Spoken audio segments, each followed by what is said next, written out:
J'ai le plaisir d'être avec Yves Lenné. On va évoquer évidemment l'actualité, le confinement, plutôt le reconfinement. Yves Lenné, vous êtes docteur en droit, vous avez été enseignant-chercheur à l'université, auditeur à l'IHEDN, jurisconsulte pour le droit français à Berlin, et puis plusieurs ouvrages juridiques sont signés, notamment le dernier qui n'est pas juridique cette fois-ci, c'est philosophique, avec 2 éditions du 5e Empire.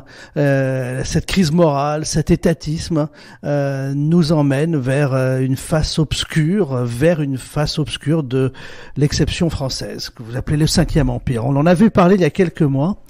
Et votre ouvrage et l'entretien qu'on a eu a suscité beaucoup de commentaires. Voilà, beaucoup de commentaires. Très bien, j'en suis. Oui, mais justement, Yves Lenné, j'ai envie de dire, est-ce qu'on n'est pas dans le... Vous vous souvenez, il y a un film de Claude Lelouch qui s'appelle Tout ça pour ça.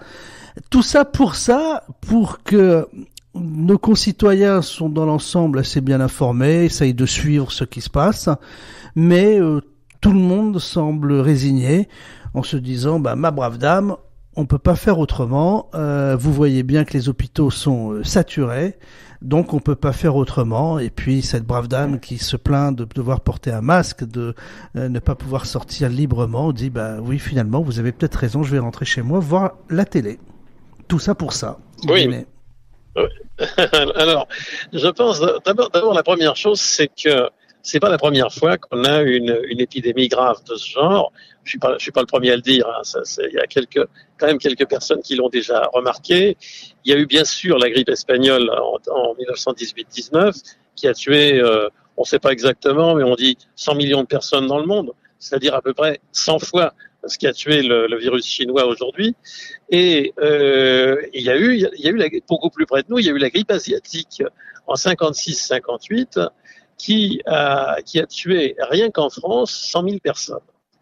Et moi, je suis déjà plus un jeuneau. J'ai vécu ça, j'étais gamin en 56-58. À la maison, on n'en parlait pas. Si on dit, ah oui, tiens, il y a la grippe asiatique. Ah oui, il faut faire attention, il y a la grippe asiatique. Puis c'est tout. Ça s'est arrêté là. Pendant ce temps-là, il y a 100 000 personnes qui mouraient. Je me suis intéressé à regarder les éléments du PIB sur 56-58, il y a eu juste un fléchissement de la croissance du PIB. C'est-à-dire, au lieu de croître de 5% par an, il a cru dans ces années-là de 2,5 à 3%. Et pour le reste, il n'y a pas eu de confinement, il n'y a pas eu... Alors, il est probable que les hôpitaux étaient saturés, mais personne n'en parlait. Il est probable qu'il y a des gens qui sont morts chez eux, mais personne n'en parlait. Et on était à une époque qui était après la guerre, enfin qui était quelques années quand même après la guerre, et où finalement la mort faisait encore partie de la vie.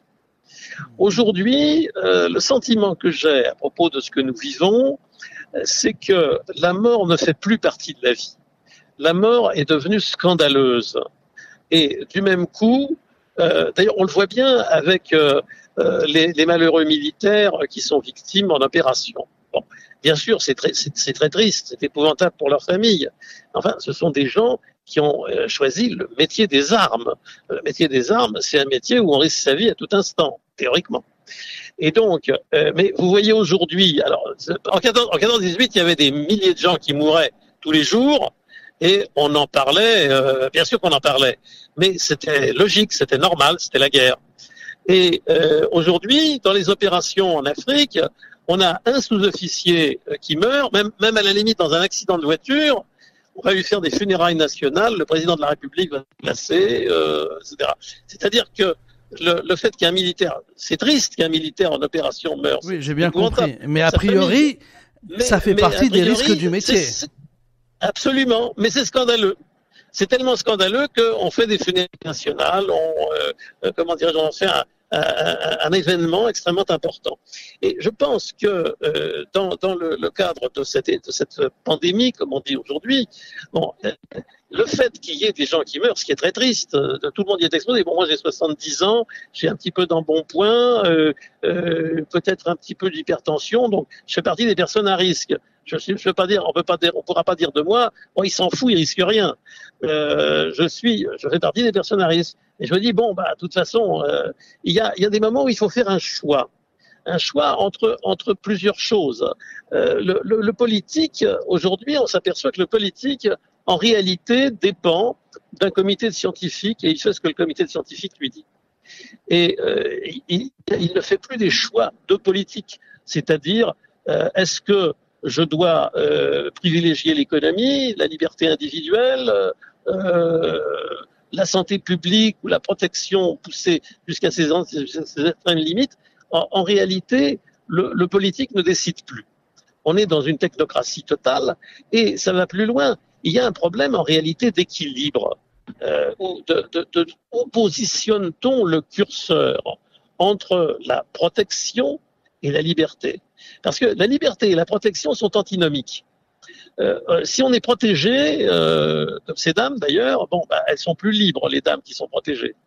Et quand une entreprise, par exemple, je pense à une entreprise du monde de la nuit, quand elle est protégée, ça veut dire qu'elle est asservie. Et quand on dit des gens, ils veulent être protégés, ça veut dire qu'en même temps, ils doivent abdiquer leur liberté. Ouais. Et la vraie question, c'est la jeune fille de mauvaise vertu qui, au coin de la rue, demande à être protégée par son Mac. Exactement. C'est ces dames. C'est ce que je disais. Et j'ajoute que dans cette hypothèse, alors est-ce qu'elle le demande ou est-ce que ça lui est imposé? C'est ça aussi, c'est intéressant. Parfois elle le demande et parfois ça lui est imposé. Voilà, c'est le libre arbitre là, finalement. Voilà. Voilà, exactement. Et alors, du coup, la question qui se trouve posée, c'est un problème de positionnement du curseur entre peut-être un excès de liberté, on peut imaginer un excès de liberté, et d'autre part un excès de protection. Donc il faut, c'est comme on dit souvent, in medio stat virtus. Il faut un juste milieu entre peut-être une liberté excessive, une licence, et d'autre part une protection ou une rigueur excessive. Je pense qu'aujourd'hui, malheureusement, le curseur est du mauvais côté. Il est du côté de la contrainte sociale. Et ça, c'est un point extrêmement intéressant à propos de cette épidémie. Et ça, d'ailleurs, je ne suis pas le seul commentateur à l'estimer. C'est que elle donne l'occasion. Alors, je ne dis pas qu'elle a été faite pour ça. On n'est pas dans le complot. C'est une bonne occasion, on va dire, pour un certain nombre de on dirait presque une divine surprise ou une diabolique surprise, pour un certain nombre de gens qui n'aiment pas la liberté, qui souhaitent la contrainte sociale, c'est-à-dire que les gens marchent comme on leur dit, ça leur donne une occasion en or. Et pour moi, quelle que soit, je dirais, la gravité de ce qui se passe, d'ailleurs, il y a moins de gens qui meurent d'ailleurs que dans la première vague. On n'en parle pas beaucoup, mais il y a quand même beaucoup moins de gens qui meurent, puisqu'on avait 30 000 personnes qui étaient mortes sur la première vague, et pour l'instant, on en est à 6 000 ou 7 000 sur la deuxième. Donc, il y a moins de gens qui meurent. Et puis, il y a un vrai problème aussi de statistiques et de positionnement des grands médias. On le voit d'ailleurs avec l'élection américaine. Les grands médias ont travaillé depuis des années sur la démolition de Donald Trump. On peut penser de Donald Trump ce qu'on veut, mais là, il faut constater que la presse majoritaire ne lui trouvait pas l'ombre du début de quelque chose de bon. Il était diabolique. C'était à un point tel que si on compare ce que disait la presse française de Hitler avant la guerre, elle était beaucoup plus respectueuse et beaucoup plus modérée à l'égard d'Hitler avant la guerre, bien sûr pas après, avant la guerre, qu'elle ne l'a été dans les dernières années à l'égard de Donald Trump. Oui, mais ça s'explique de la manière suivante, que peut-être Hitler représentait une menace bien plus grande que Donald Trump, qui n'a jamais fait la guerre contre aucun État jusqu'à nouvel ordre. C'est le seul président de la République qui n'a pas fait de guerre, alors que on est dans la cour de récréation, on va critiquer celui qui peut pas se défendre ou qui est plutôt gentil, qui fait semblant d'être un bon gros gentil, alors que celui qui est vraiment méchant, on est modéré à son égard. Et on le vous voit. Il y a de ça. Il y a un peu de Michel Audiard dans ma question, vous l'avez compris. C'était monsieur le chancelier Hitler et le milliardaire républicain Donald Trump. c'est très intéressant. Mais cela dit, cette presse, donc, qui s'est complètement trompée, parce que même si Trump perd, il perdra d'un cheveu. Et, alors qu'on le donnait absolument écrabouillé. Donc, cette même presse, aujourd'hui, elle nous raconte des choses sur les statistiques de la pandémie, pour revenir à la question. Et moi, je me pose une question. Est-ce que des gens qui ont raconté des histoires sur Trump, qui manifestement mélangeaient ce que j'appelle le crime journalistique, qui mélangeaient l'opinion et l'information, qui faisaient de la presse d'information tout en faisant en même temps de la presse d'opinion. En fait, c'est de la désinformation. Eh bien, est-ce que ces gens-là, aujourd'hui, sont crédibles, ce problème de crédibilité, sont crédibles pour nous dire oui, il y a tant de milliers de morts, il y a tant d'hospitalisations, il y a tant, etc. Moi, j'ai deux exemples que je connais, enfin au moins un qui m'a été raconté par un ami qui est un important juriste parisien, dont la femme a récemment perdu sa tante. La tante avait 92 ans.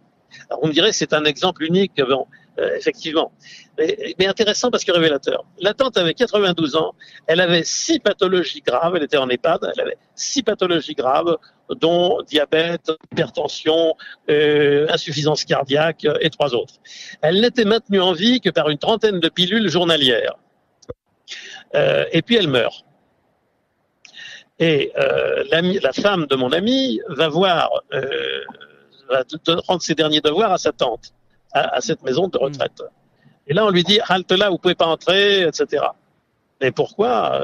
Alors, elle regarde par un carreau, et puis elle voit que sa tante a été mise dans un sac, et que dessus, il y a marqué Covid. Ça veut dire que cette dame de 92 ans, avec 6 pathologies différentes, qui était de toute façon à l'article de la mort, qui n'était maintenue en vie qu'artificiellement par une boulimie médicamenteuse, cette vieille dame décède, elle entre dans les statistiques du Covid. Et elle permet de dire... Il y a eu beaucoup d'exemples et de témoignages. Je vous le dis, franchement, il y a eu beaucoup de témoignages qui vont en ce sens. Alors, Yves Lenné, j'ai envie de demander ce qu'on fait maintenant pour ces commerçants, pour l'économie.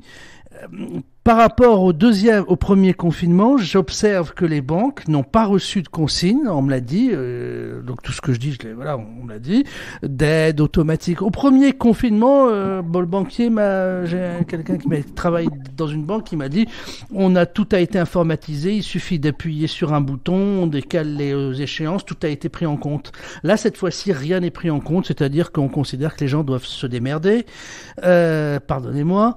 Sur les commerçants qui sont fermés, grande polémique, on leur dit allez faire joujou sur Internet et allez construire votre page Internet. On sait très bien qu'on les envoie au casse-pipe. Ça va faire 3-4 commandes. C'est très clair. Voilà. Tous les professionnels de l'Internet, en plus, le savent. Côté politique, on répond plus. Là, on dit, bon, allez. En fait, là, on est dans une volonté par rapport au premier confinement. Il y avait plus d'écoute, on va céder, etc. Là, c'est chacun pour sa gueule.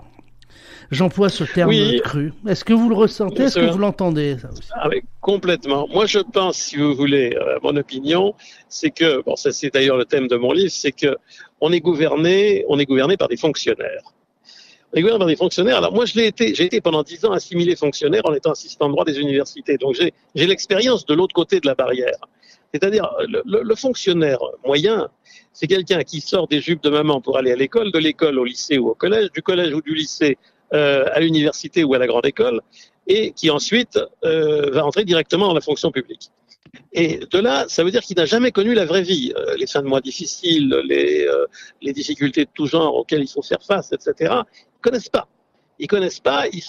C'est la caverne de Platon à l'envers, c'est-à-dire ils voient la vie à travers une espèce de reflet, et ils ne sont pas dans la vraie vie. Et le problème, c'est que pour eux, finalement, en plus de ça, les commerçants, il n'y a pas très longtemps, dans certains milieux, on les appelait encore les mercantis. Alors, les mercantis, dans les milieux intellectuels, comment dirais-je, alors on n'a peut-être plus le terme de mercantis, mais l'idée est la même. Et dans les milieux administratifs, on ne les aime pas. C'est très important de savoir ça. C'est que le chef d'entreprise, notamment de PME, parce que bien sûr, le soi-disant chef d'entreprise du CAC 40, qui est en fait un grand commis, Celui-là, on l'aime bien parce qu'il fait partie du cercle. Il fait partie de l'ordre administratif.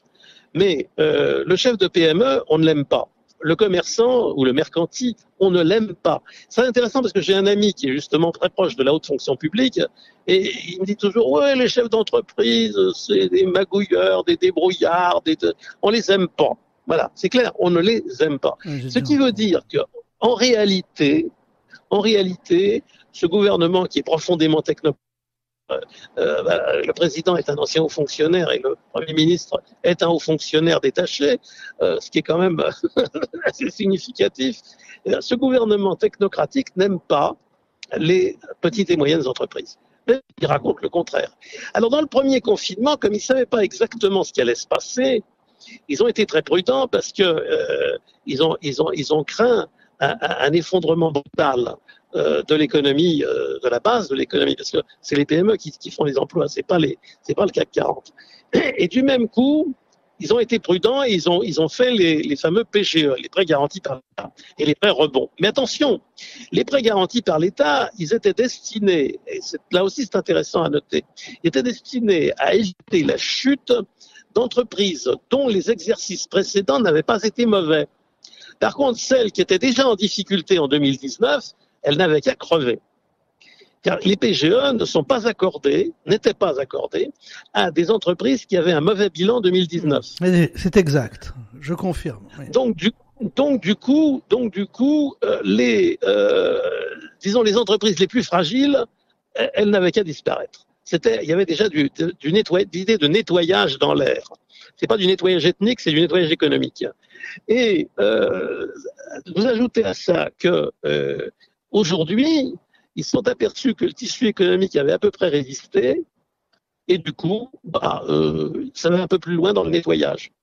Et ce qui est intéressant, c'est que ça se passe pas du tout comme ça en Allemagne. Parce qu'en Allemagne, au lieu de faire des prêts garantis, oui, ils ont fait des subventions, tout simplement. Alors, oui, un prêt, c'est un prêt, on doit rembourser. Une subvention, c'est un don, en quelque sorte. Exactement. Tandis que le PGE, le PGE, il faut le rembourser. Et si vous réfléchissez bien à la logique du PGE, ça n'est pas du tout une logique de sauvetage des entreprises, c'est une logique de lissage du tsunami de faillite. C'est-à-dire, effectivement, s'il n'y avait rien eu, ce qu'il redoutait, ça ne serait peut-être d'ailleurs pas produit aussi gravement qu'il le pensait, mais ce qu'il redoutait, c'était qu'on passe de 60 000 faillites sur l'année 2019 à 200 000, 300 000 faillites d'un seul coup en 2020-2021. Et c'était ça qu'il voulait éviter.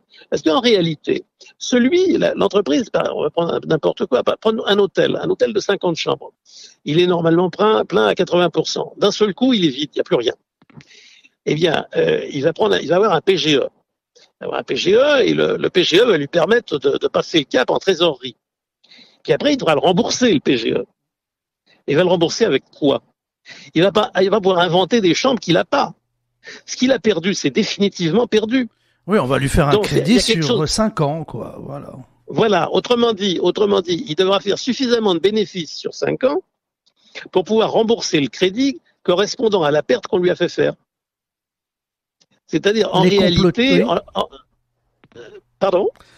Pardon, je ne vais pas vous interrompre, Yves Lenné. Je voulais juste dire pour les auditeurs qui nous rejoignent, vous êtes docteur en droit, vous êtes ancien auditeur à l'IHEDN, vous êtes jurisconsulte pour le droit français à Berlin et auteur de plusieurs ouvrages juridiques.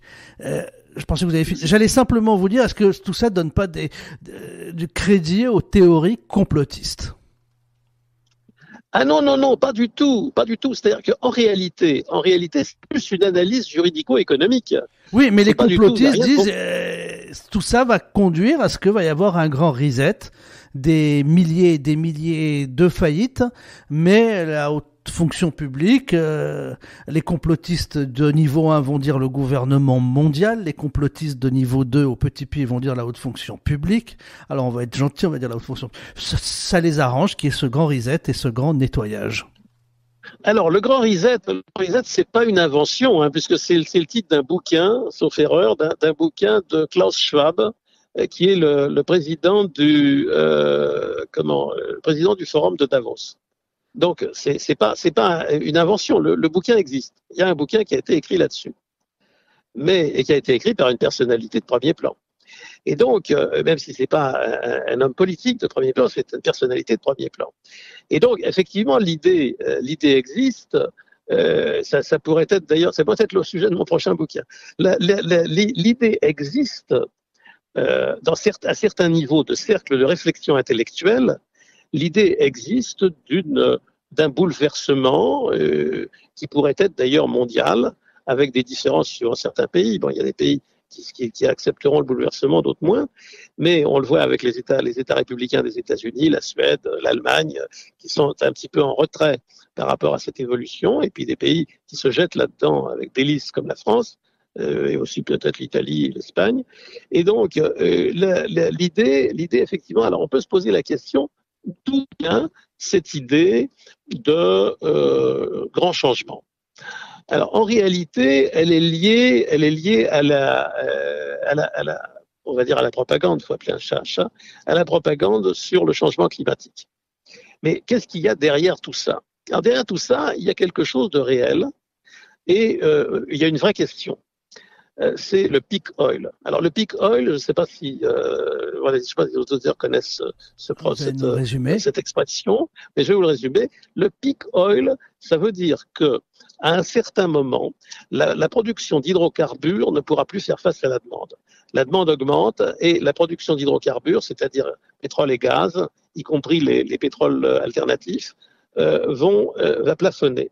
Alors l'idée du peak oil est une idée qui est très ancienne, elle est présente depuis les années 30. Depuis les années 30, des gens du milieu pétrolier, il se trouve que j'ai reçu une formation dans le domaine pétrolier. Les gens du milieu pétrolier considèrent qu'il va y avoir à un moment plus assez de pétrole. Qui poserait un problème considérable. Et en 1930, les gens qui faisaient de la prospective disaient ouais, le pétrole va commencer à s'épuiser à partir de 1945-50. Bon, évidemment, on a bien vu que c'était pas vrai du tout. Et puis dans les années 50, on a dit à partir des années 70. Dans les années 70, on a dit à partir des années 2000. Et maintenant, on dit peut-être en 2040. Donc effectivement, le fait que le peak oil semble s'éloigner comme un mirage, donne l'impression à un certain nombre de gens que ça se produira jamais. Mais le fait est que ça se produira et que ça s'est peut-être même déjà produit. Et ça se manifeste par le fait que, par exemple, il faut aller chercher le pétrole de plus en plus profond. Et ça a donné notamment la catastrophe de Deepwater Horizon. Il faut aller le chercher dans des pétroles alternatifs, fracturation hydraulique, gaz de schiste. Il faut chercher sans arrêt de nouveaux gisements. Les gisements s'épuisent. Et selon certaines sources, le peak oil se serait produit en 2019. C'est curieux, mais il y a une relation. Et une relation fortuite, mais elle existe, elle est fortuite. Et le peak oil, donc, est un vrai souci pour des gens qui réfléchissent. Je parle de cercles de réflexion importants, mondiaux. Je ne suis pas mondialiste, attention, je ne parle pas de mondialisme. Je parle de gens qui ont une réflexion, qui sont des gens qui réfléchissent sur l'avenir de l'humanité et de leur propre famille, à la limite, que vont devenir mes petits-enfants ou mes arrière-petits-enfants dans 70 ans, dans 80 ans. Donc, on réfléchit. Des cercles de réflexion.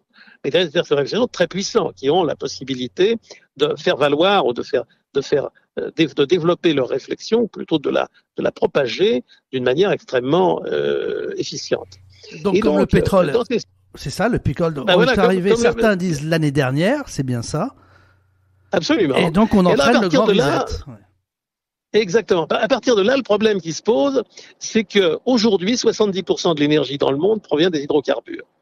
Et on est dans une civilisation que certains appellent thermo-industrielle, c'est-à-dire que si demain on n'a plus l'énergie, on est dans une civilisation qui dépend entièrement d'énergie. On passe, si demain l'électricité s'arrête partout, on est d'un seul coup dans le monde de Mad Max 3.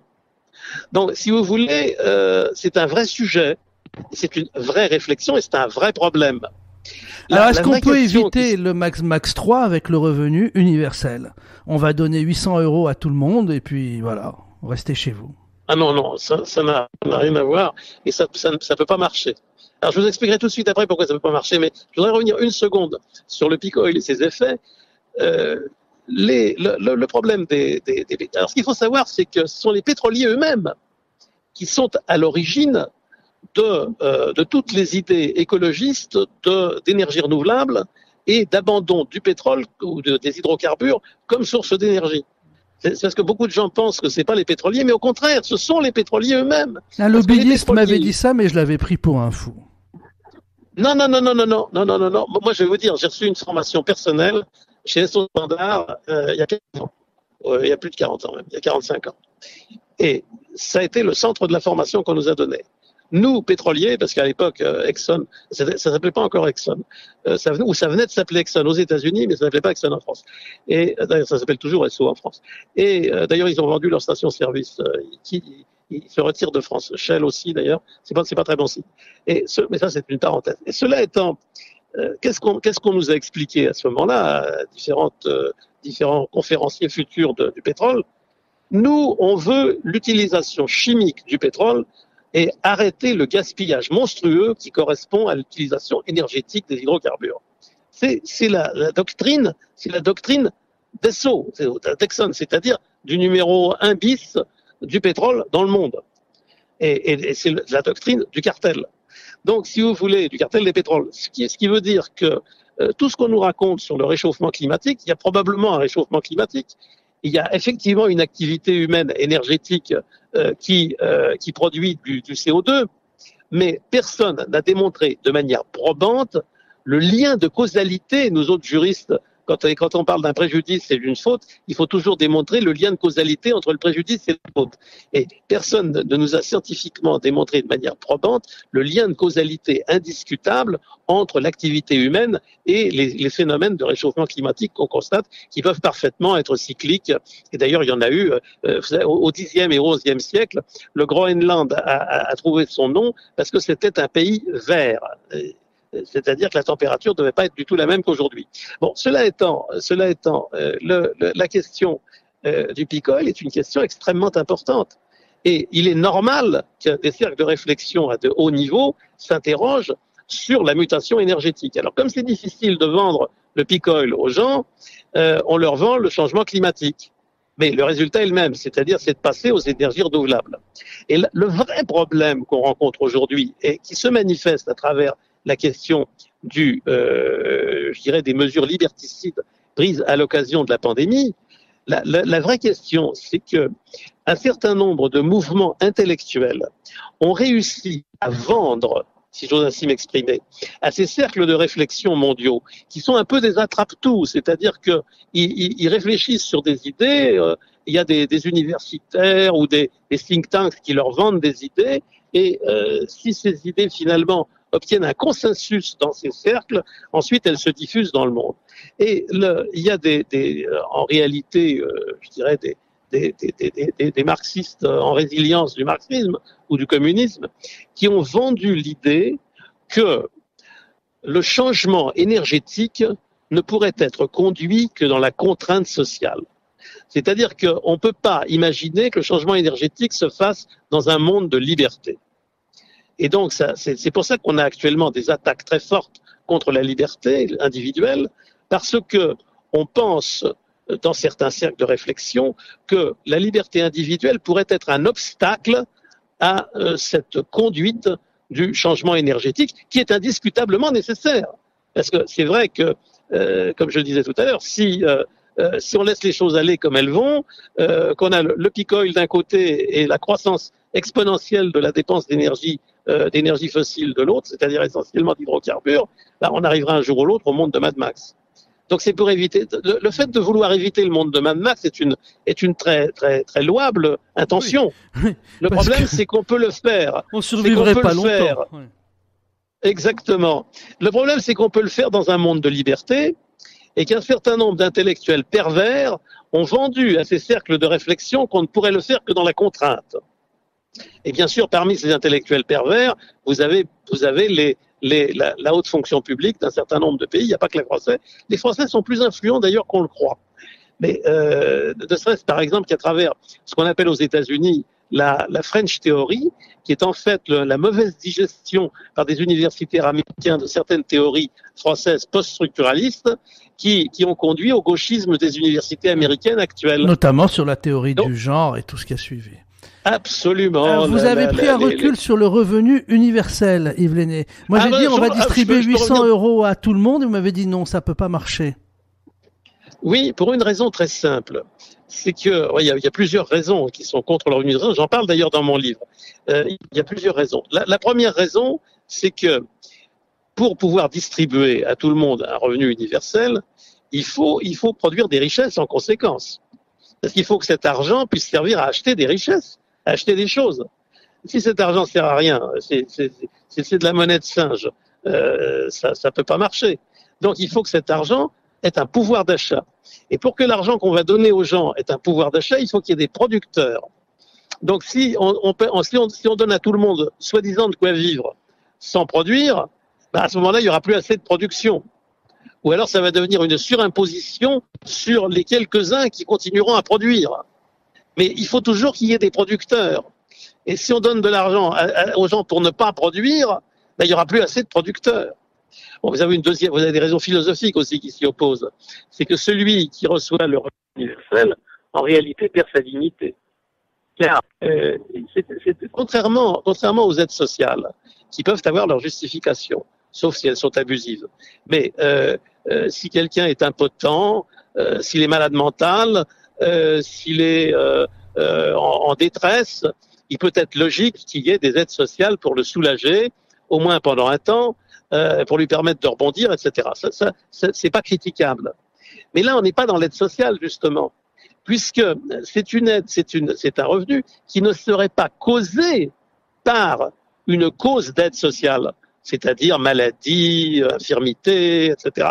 Elle n'aurait pas de cause.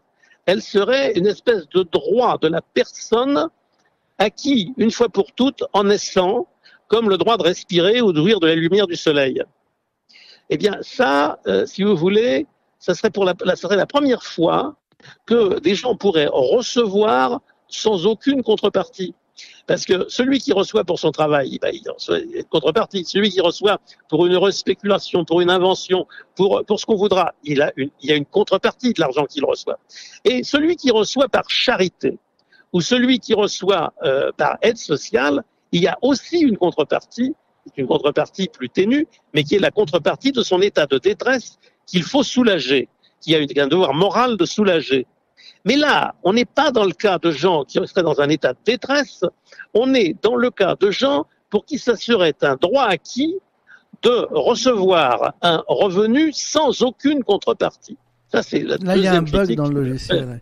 Mais ce que je voulais vous dire, Yves Lenné, j'aimerais qu'on peut-être vous poser cette question pour terminer. Donc, pas de revenu universel. Tous ces commerçants, coiffeurs, qui sont sans le sou, là, en ce moment, qui sont à la rue pour un confinement qui va peut-être durer, on nous dit, plusieurs mois. Alors, période. Oui, jusqu'en février. Jusqu'en février, on pense.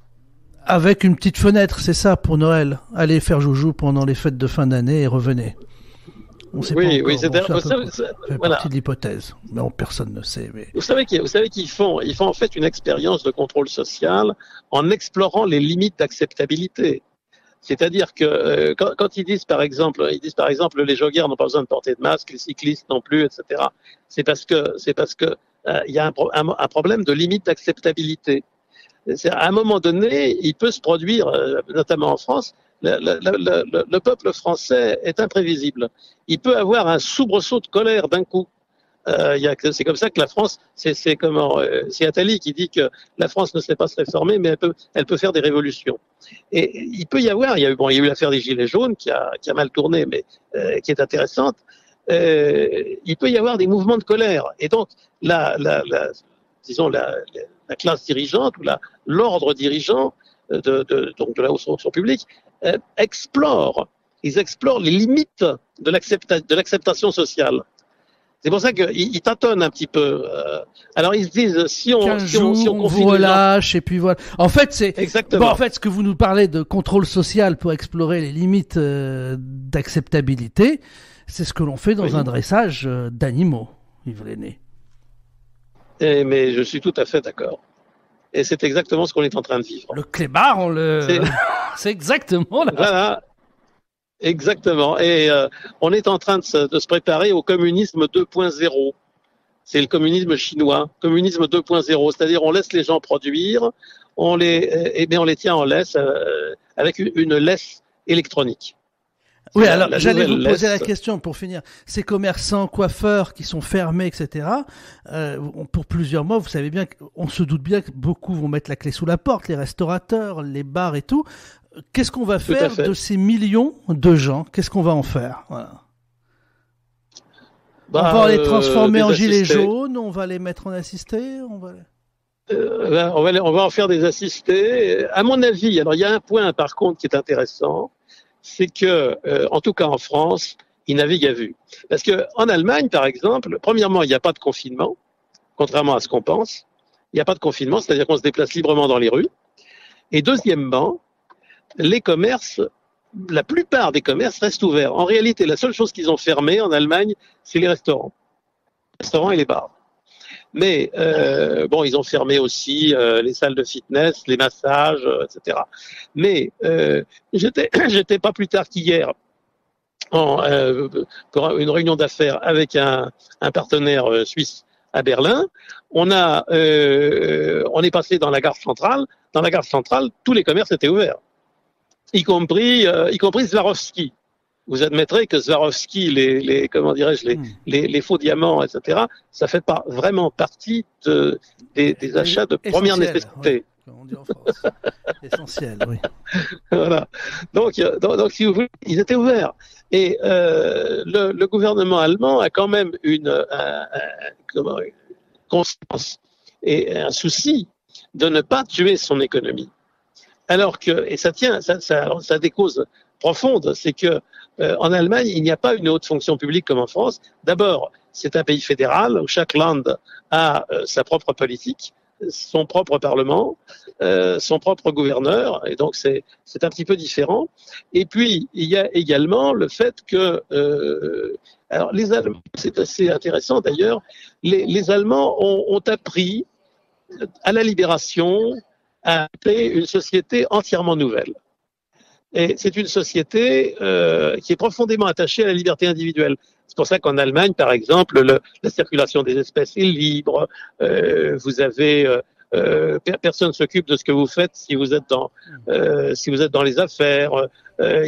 Et surtout, il n'y a pas d'ordre fonctionnarial dominant, comme c'est le cas en France. Il n'y a pas d'ENA, il n'y a pas de Polytechnique, il y a des Hochfachschulen, ou des Fachhochschulen plutôt, c'est-à-dire des écoles d'ingénieurs, mais elles sont là pour former des ingénieurs, pas pour former des dirigeants. Mais est-ce que vous me dites... vous avez... Oui. Oui. Pardon, je rebondis, mais ce que vous me dites va à l'inverse de la théorie du complot, parce qu'il y a des complotistes qui vous parlent de gouvernement mondial, qu'on voudrait instaurer, de gens qui tirent les ficelles, de Soros, mais en réalité, il n'y a pas de grand patron mondial qui se réunissent dans l'ombre, il y a simplement des gouvernements qui sont tenus par de la technostructure, d'autres qui sont plus libres, Donald Trump a laissé, l'Allemagne fait partie de cette catégorie, et puis d'autres qui sont dans une volonté d'écrasement un peu des petits et des moyens, dont malheureusement la France fait partie. La France. Absolument. Alors, cela dit, il y a quand même des cercles de réflexion mondiaux, ils existent, tout le monde les connaît. Oui, mais c'est la réflexion. Le groupe de Bilderberg, le Council on Foreign Relations, Davos, Franz Montana et compagnie, ils existent, mais ce sont des cercles de réflexion. Ce n'est pas un gouvernement mondial. Ce sont des gens puissants, la plupart, bien sûr, des gens relationnés, des gens intelligents, qui réfléchissent. Aujourd'hui, ils réfléchissent sur le peak oil. Ils essayent de trouver des solutions sans trop dire que c'est ça. Mais ce sont simplement des cercles de réflexion. Il n'y a pas, ça je l'ai souvent dit, il y a des gens qui m'en parlaient, il n'y a pas une table ovale avec des gens en complet noir tout autour et comment dirais-je, et un chef sur un fauteuil à demi retourné qui, de la main gantée de noir, caresse un chat blanc. Ça n'existe pas. Ça, c'est dans James Bond, voilà. Voilà, exactement.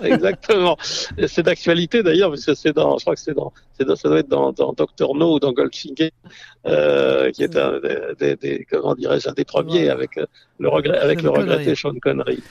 Exactement. Merci Yves Lenné. Merci encore. Vous êtes. C'est moi qui vous remercie. C'était passionnant. Moi, je vais vous rappeler. Merci Je vais vous rappeler. Vous êtes c'était avec vraiment plaisir, passionnant. à votre entière C'était disposition. passionnant. Je rappelle que vous êtes docteur en droit.